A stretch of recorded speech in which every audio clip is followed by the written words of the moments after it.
It's so nice to see that there is so much of enthusiasm for poetry, and my heart is actually full now because this hall is also full, and it is full of poets and well-wishers of poetry, and there is nothing more that one can dream of for such an occasion.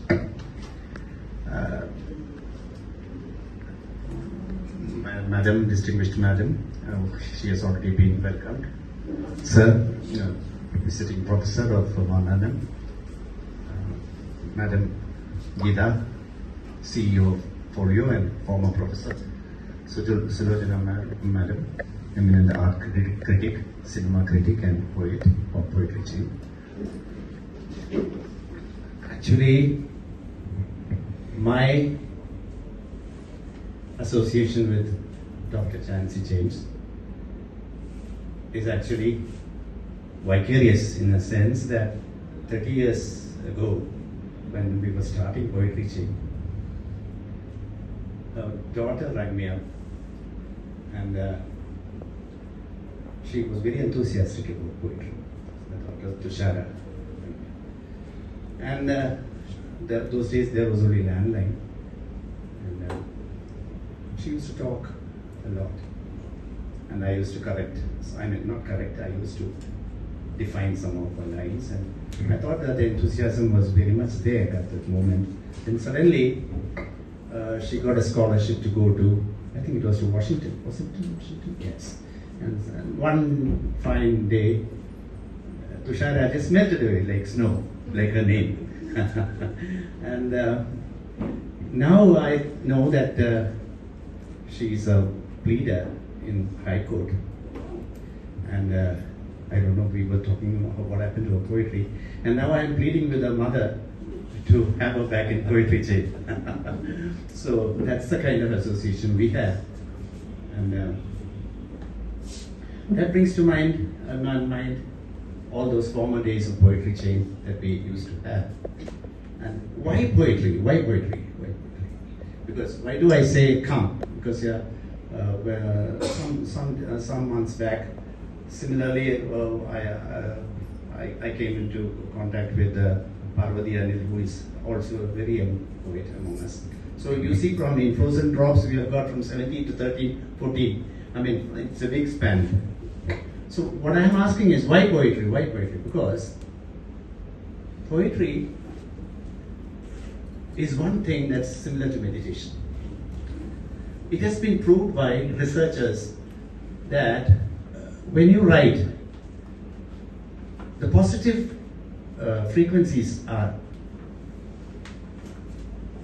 awakened in the brain, called the alpha waves. And these are the waves that also happen to be released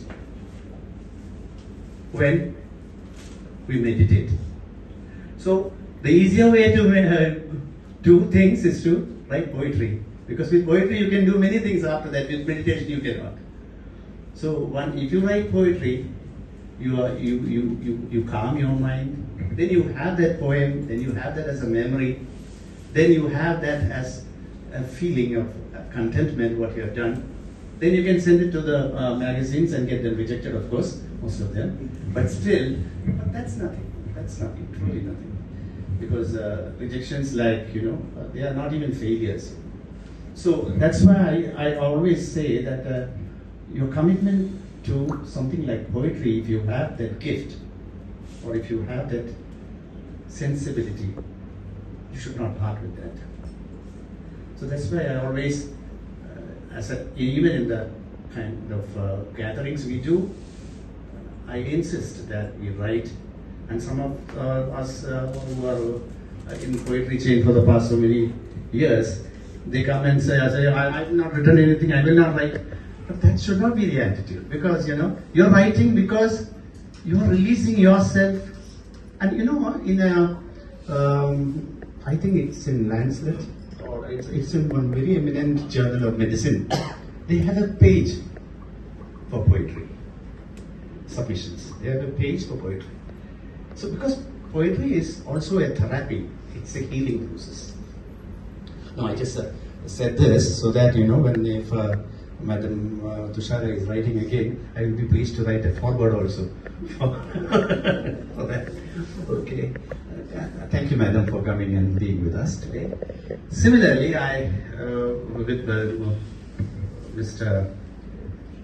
Dr. Raju Vallikunam, it was in 2021 that he called me and invited me to Manganan College on the 200th anniversary of the poet John Keats.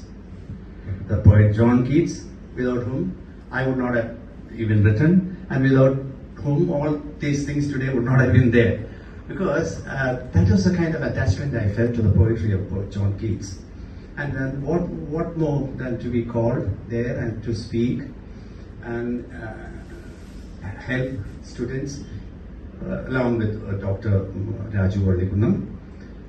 It was a very precious moment, and that was our friendship on and after that. He is a role model for an organizer and a poet, and he has taken pains to come all the way from Kottayam here today just for this meeting, and it makes us feel immensely priceless. Thank you. Now, I'll just say a few words for Poetry Chain. There is no need to spread Poetry Chain here because most of them by now know, because I have been on and off talking about Poetry Chain. It was founded in around 1997, and now it is around the 30th year. And off and on, our mentor was Dr. Panikar for a long time. He was very much a part of the events until I left to go to study, take an MFA, and thereafter it has been continuing today. And even we are lucky that we have got so many poets, and we are able to reach out our message of poetry. Again, one word about frozen raindrops. When I told Geeta the idea that I would like to do, she was ready to do it, and she had this folio management, which is actually very popular in Trivandrum among presses, and I could put together this book, and you will see that this is not just a small book. Now you will think that it's a small book, but when it opens up, it's a big book. It has got so many elements of poetry in it, beginning with flowers and so dreams and emotions, and taking you along a good poetry journey. So I'm happy that we are able to release this book today, and I formally request Madam Nancy James to release the book by giving a copy to Dr. Raju Vallikunam.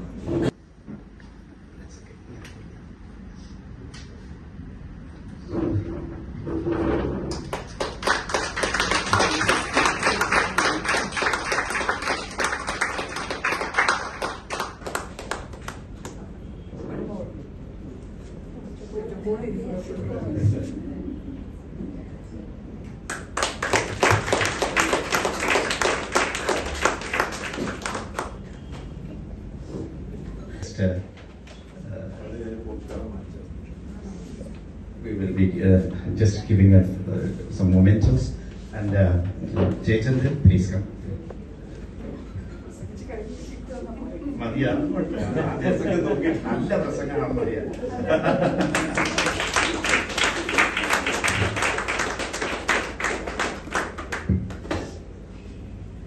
Vijay Kumar, please come.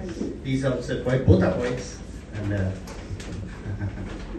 by handing over a copy to Raju Vallikunam. I